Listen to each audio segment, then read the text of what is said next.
Hora de entrevista aqui no Visão CNN. Políticos do PT disseram à nossa repórter Tainá Falcão que a estratégia do presidente Lula em confrontar o Banco Central pode ter relação com a escolha de diretorias da instituição. Os mandatos de Paulo Souza na política monetária e Bruno Serra na fiscalização terminam no próximo dia 28. Além disso, as frequentes críticas de Lula ao BC, personificadas em Roberto Campos Neto, fizeram surgir dúvidas sobre qual seria o perfil dos indicados. Fontes ligadas à Fazenda mantêm que a preferência será por um perfil técnico, sem detalhar se a escolha estará mais alinhada ao mercado.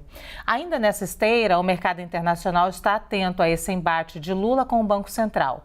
A pressão do presidente pela redução na taxa de juros foi, inclusive, destaque. Nós falamos aqui em um relatório da Capital Economics, consultoria britânica conhecida pelos mercados. Sobre esse e outros assuntos, nós vamos conversar agora com o ministro das Relações Institucionais do governo Lula, Alexandre Padilha, ele que já está ao lado da nossa analista de política, Basília Rodrigues, que começa conduzindo essa entrevista. Ministro, boa tarde. Basília, com você. Obrigada, Luciana. Ministro, obrigada pela oportunidade, o convite aceito de vir aqui à Câmara dos Deputados para dar uma entrevista, conseguir algumas informações. Desde que é o segundo mês de governo, entrou aí no segundo mês, é um articulador político. A gente está tratando de Banco Central no nosso noticiário porque Roberto Campos Neto está em meio a forte pressão para que venha aqui à Câmara, dê explicações sobre taxa de juros, inflação também. O governo defende que o presidente do Banco Central dê estes esclarecimentos aqui? Basília, primeiro boa tarde a quem nos acompanha, é um prazer estar aqui com você, voltar aqui à minha casa, a Câmara dos Deputados, eu que sou um deputado federal reeleito, agora licenciado para assumir o Ministério da Coordenação Política. Eu participei, inclusive na condição de deputado, da aprovação da chamada independência do Banco Central. Então, a primeira coisa que eu quero esclarecer, não existe qualquer discussão dentro do governo do presidente Lula de mudar a independência do Banco Central, mudar essa lei.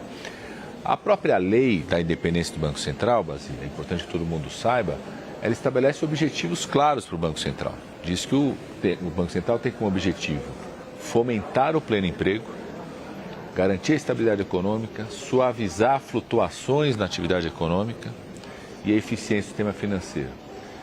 A própria lei tem mecanismos de que quem esteja no Banco Central, o presidente e seus diretores, possa prestar contas para a sociedade, para a imprensa. Um dos mecanismos de prestação de contas é vir ao Congresso Nacional. Eu, enquanto deputado, presenciei a vinda não só do presidente do Banco Central, mas de diretores do Banco Central mais de uma vez aqui para fazer um balanço, prestar contas. Eu acho que o presidente Lula tem trazido uma discussão que não é só o presidente Lula que traz. Empresários trazem, analistas econômicos, comentaristas econômicos, professores. Por que o Brasil tem que ter uma taxa de juros tão elevada quando a gente compara com o resto do mundo? Isso dificulta investimento, dificulta o empresário pegar empréstimo para ampliar postos de trabalho, para ampliar sua atividade econômica. Então, esse debate é um debate válido, sabe? Inclusive está ali na lei a previsão desse debate, né? Conversar com a sociedade, conversar com o Congresso Nacional. Então, o governo não tem nenhuma ação específica do governo. Ontem me perguntaram se eu defendia a convocação, né, do presidente do Banco Central. Eu falei, eu não preciso convocar porque a qualquer hora a gente dialoga, o diálogo institucional é o presente, o melhor possível, respeitando a independência do Banco Central, como você tem que respeitar a independência de outras agências do governo. Mas eu acho que poder explicar a ata do Copom, a ata do Copom inclusive reconhece o esforço que o Ministério da Fazenda, do ministro Fernando Haddad, vem fazendo sobre questão fiscal do país, poder dialogar com o Congresso Nacional é sempre parte importante da democracia. O presidente Lula já teve oportunidade de falar isso diretamente para Campos Neto, tanto na fase de transição de governo, eu sei que vocês tiveram conversas, mas agora, uma vez governo, o próprio Lula já manifestou esse inconformismo pela alta dos juros ou a manutenção em 13,75%? O presidente Lula já teve momentos com o atual presidente do Banco Central, na transição de governo, já no governo também, Agora, esse debate é conduzido pelo ministro da Fazenda, o ministro Fernando Haddad, que conduz esse debate, dialoga permanentemente, respeitando a independência do Banco Central, mas as equipes dialogam, né? O diálogo institucional existe com o Banco Central. E o que está acontecendo no Brasil é um debate público, não sobre o comportamento, qualquer atitude, qualquer ação de diretores ou presidente do Banco Central, mas um debate público sobre a taxa de juros do país, né? E eu quero reforçar, a própria lei da independência do Banco Central permite que esse debate público exista, porque o Banco Central é independente e tem que cumprir esses objetivos: fomentar o pleno emprego, garantir estabilidade econômica, suavizar a flutuação econômica e eficiência do sistema financeiro. Então, poder debater se esses objetivos estão sendo cumpridos, o que o Brasil precisa fazer, por que o Brasil precisa ter taxas de juros tão elevadas comparadas com os outros países, faz parte do debate público, que é feito pelo presidente da República. O Congresso Nacional pode fazer esse debate público, a imprensa faz, comentaristas econômicos faz. Eu acho que é positivo que a gente possa fazer esse debate de forma técnica, civilizada, democrática. A gente está aqui no espaço, né, Basílio? Você estava comentando, quase foi destruído por atitudes terroristas. A gente conseguiu superar isso pela relação institucional, pela capacidade de articulação política, pelos instrumentos da democracia. Um dos instrumentos da democracia é o Banco Central, que é independente, não existe qualquer discussão de mudança dessa lei, possa prestar contas para a sociedade, faz isso através das atas e pode fazer isso através de reuniões, debates, seminários e também o próprio Congresso Nacional. E o senhor acha que esse assunto ajuda essa fase de construção da base aliada? Ontem teve reunião do Conselho Político de Coalizão do presidente Lula com os outros partidos, né, independentemente daqueles que dizem ser governo, não estavam ali conversando com Lula. O senhor acha que tratar de um tema tão popular como esse, que é juros, ajuda a azeitar, então, esse relacionamento político do governo com essa base? Basília, tudo aquilo que interessa gerar mais emprego no país, controlar a inflação, né, reduzir o custo de vida da população, acelerar a atividade econômica, ajuda não só a construção da base, mas a sociedade como um todo. Eu tenho dito, inclusive, Basília, que tem temas fundamentais, prioritários, que nós vamos encaminhar para o Congresso Nacional, como a proposta do novo marco fiscal do país. Qual que vai ser a regra fiscal do país permanente, que ultrapasse governos? A reforma tributária, que são temas que não são só da base do governo, são temas que dialogam, inclusive, com partidos que se declaram de oposição. E eu acredito que é possível, com esse diálogo, inclusive, podermos aprovar tanto uma reforma tributária no país que reduz imposto para os mais pobres, reduz imposto para quem vive da sua renda, simplifique os impostos para os empresários que querem investir e gerar empregos, né? A gente possa aprovar um novo marco fiscal no país que dê estabilidade, segurança para quem quer investir no país. Tudo isso são temas não só da base, são temas para dialogar com a oposição. Acredito que podemos ter votos, inclusive, de partidos que se declaram de oposição, porque são temas do país. Então, reduzir juros é um tema do país. O que nós precisamos fazer? Eu acho que é um tema, inclusive, que une a todos, sabe, Basília? Então, acho que todo mundo avalia e concorda que nós temos taxas de juros muito elevadas no país. Então, a gente poder trabalhar para que isso seja reduzido e que os objetivos que estão na lei de independência do Banco Central sejam perseguidos, eu acho que é um debate fundamental. Luciana? Basília, obrigada. Ministro, esse debate, ele ultrapassou aqui nossas fronteiras, atravessou o Atlântico e hoje nós trouxemos aqui, inclusive, uma informação de uma consultoria britânica, a Capital Economics, dizendo que esse debate não é positivo para o Brasil, criticando essa pressão sobre o Banco Central pela redução de juros e citando alguns outros países que tiveram aí a inflação descontrolada após pressões semelhantes a essa. Como é que o senhor avalia essa consultoria e esse resultado? Eu acho que esse debate faz parte da lei brasileira, faz parte da independência do Banco Central. Considero que é um debate positivo, que é feito não só pelo presidente Lula, mas por empresários, pela própria imprensa, por comentaristas econômicos. Não é uma pressão, é um debate público. Nós estamos falando de uma agência, que, como foi dito, é uma autarquia que tem independência e tem que buscar cumprir determinados objetivos.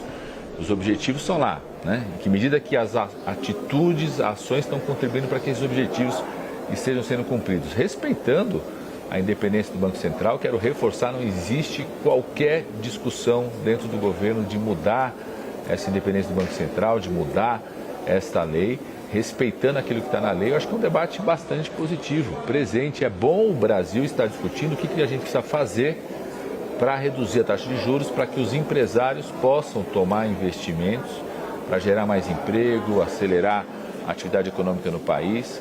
Como também é muito positivo o debate sobre o marco fiscal.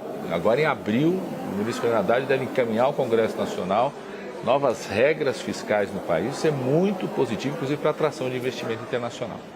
Mas, ministro, todas as pessoas que nós entrevistamos aqui, todas as pessoas ligadas ao governo, dizem que não estão criticando a autonomia do Banco Central, como o senhor falou agora, mas endossam as críticas. Isso não cria um ruído e é ruim para a economia? Isso, pelo menos, desgasta se esse embate ou esse debate continuar por muito tempo? Eu acho que ruído, às vezes, outros criam ruído. Acho que não tem ruído nenhum no debate em si, né? Tem um debate, tem uma ata, não à toa que a ata é pública, inclusive a ata reconhece, acho que é uma das provas que não tem ruído, a ata reconhece o esforço que está sendo feito pelo Ministério da Fazenda, pelo ministro Fernando Haddad, de iniciativas de melhoria da situação fiscal no país. É muito positivo trazermos um novo marco fiscal para o país. Vai ter muito debate quando chegar no Congresso Nacional, a sociedade. O debate de forma civilizada e respeitando a lei, respeitando os objetivos que estão ali na lei do Banco Central, acho que é positivo para o país, né? E a gente pode fazer essa discussão de forma tranquila, civilizada, com as instâncias democráticas e legais que o país tem, entre elas o próprio espaço do Congresso Nacional. Ministro, eu vou falar de um outro banco, o Banco do BRICS. Há um interesse do governo em mudar a presidência que hoje está com o Marcos Troirro, indicado ainda no governo de Jair Bolsonaro, e substituí-lo por um nome mais alinhado ao governo Lula?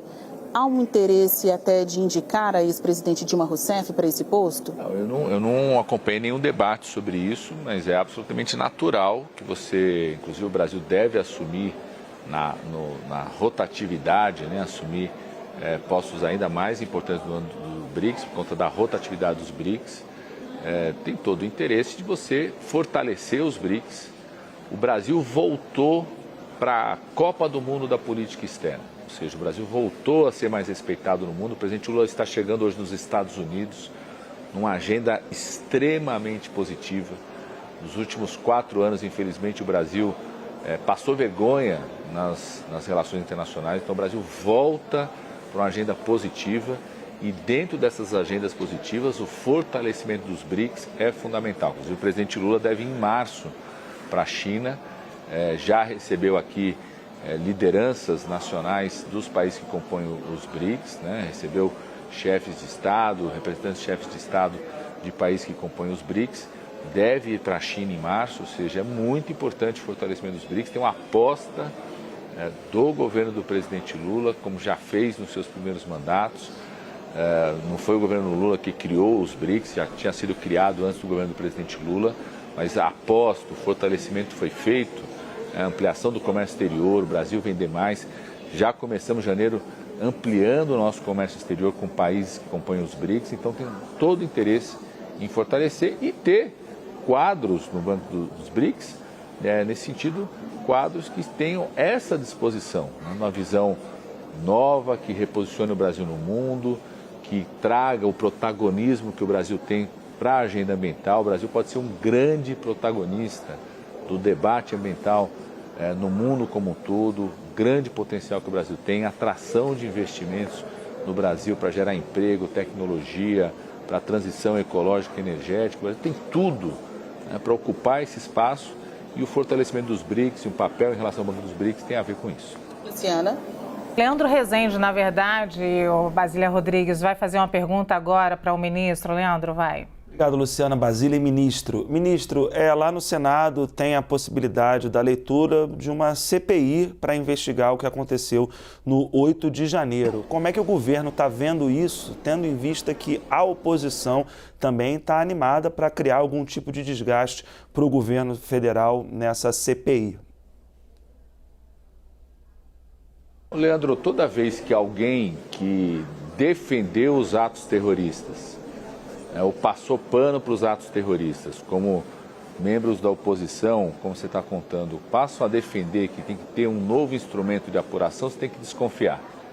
Nós estamos caminhando muito bem nas apurações. Polícia Federal agindo de forma autônoma. Acabou aquela época que o presidente da República mudava o delegado da Polícia Federal de acordo com a sua conveniência. O presidente Lula deu autonomia ao delegado-geral Andrei, está fazendo todas as ações de apuração. Nós vamos até o final para investigar e punir, caso seja comprovado, aqueles que financiaram os atos terroristas, que mobilizaram, que organizaram os atos terroristas.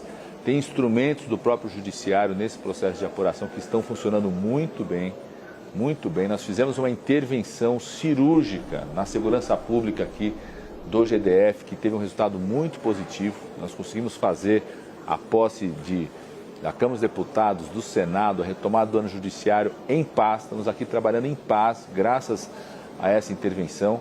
Então nós apostamos muito nos instrumentos da Polícia Federal, do próprio Judiciário, de apuração e punição de todos os envolvidos.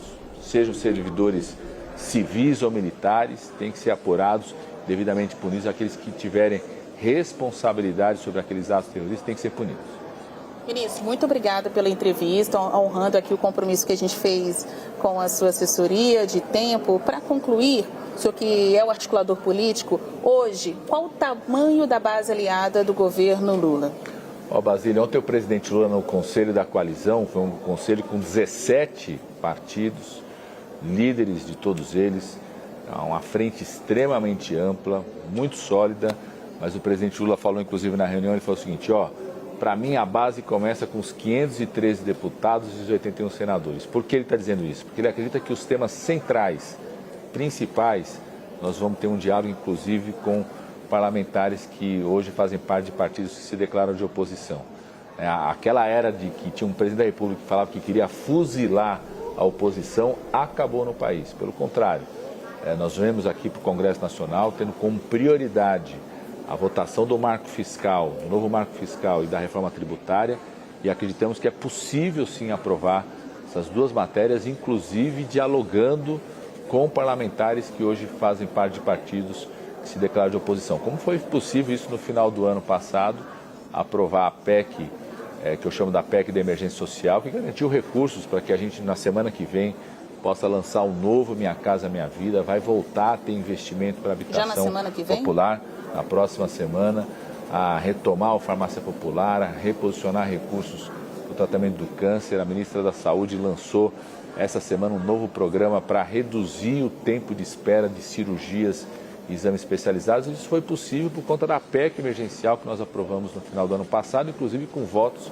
de parlamentares de partidos que se declaram de oposição. Então, o que impera no país hoje é um clima de diálogo, inclusive com os setores da oposição, para que a gente possa aprovar os projetos prioritários e enfrentar os principais desafios do Brasil. Eu tenho reunião agora na liderança do governo, mas o senhor está jogando notícia, aqui ao vivo. Então, vem aí um pacote de medidas sociais, como Minha Casa Minha Vida? Novo Minha Casa Minha Vida, inclusive uma das coisas que a gente vai conversar aqui na liderança de governo, foi dito isso ontem no Conselho da Coalizão, pelo ministro Rui Costa, de que vamos mobilizar, estabelecer um critério que emendas parlamentares possam contribuir, inclusive, para as obras dos municípios de menos de 50 mil habitantes, que em geral são obras menores, onde o parlamentar que conhece uma realidade, uma cidade, pode a indicação dele contribuir muito para que chegue um investimento rápido, para ter mais casa, mais moradia. Nós vamos tratar um pouco disso aqui na liderança de governo e também falar dos projetos prioritários, sobretudo a reforma tributária. Nós queremos reduzir impostos para os mais pobres, reduzir impostos para quem vive da sua renda do trabalho, simplificar impostos para os empresários. Esse é um tema principal. Nós estamos tomando uma atitude, Basília, que é aproveitar os projetos que estão no Congresso, como também o debate sobre as fake news, a mesma postura nós vamos ter, aproveitar os projetos que estão aqui no Congresso. Não vai ter uma iniciativa isolada do governo. Vamos aproveitar o debate que a Câmara fez sobre regulação para impedir crimes nas redes sociais. Vamos aproveitar a ação que está sendo feita aqui. Essa é a postura do governo, poder dialogar muito com a Câmara e com o Senado para enfrentar os desafios do nosso país. Luciana. Muito obrigada. Quero te agradecer, então, Basília Rodrigues, por essa entrevista com o ministro Alexandre Padilha, que soltou notícia aqui, como disse a Basília. Basília, segura ele mais um pouquinho aí e arranca mais, por favor. Obrigada, ministro. Pode deixar. Muito obrigado, viu? Sempre uma honra estar aqui com vocês. Honra nossa, ministro.